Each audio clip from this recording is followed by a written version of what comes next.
नमस्कार श्रोते हो. मी आपल्यापुढे कविता सादर करते. त्या कवितेचं शीर्षक आहे आशय. काही वेळेस काळे कुट्ट ढग स्पर्धा करतात उगीचच एकमेकांशी. काही वेळेस काळे कुट्ट ढग स्पर्धा करतात उगीचच एकमेकांशी. किती ते भांडण, किती ते भांडण, पण सगळंच भावना शून्य. क्षणात होतात वेगवेगळ्या वाटा, क्षणात होतात वेगवेगळ्या वाटा. काही वेळेस काळी मेघुटे जमा होतात एकमेकांच्या चर्चा होतात.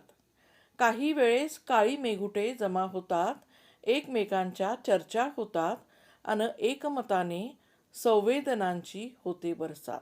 काही वेळेस काही मेघुटे जमा होतात एकमेकांच्या चर्चा होतात अन एकमताने संवेदनांची होते बरसात. भावभावनांचे आशय घेऊन, भावभावनांचे आशय घेऊन.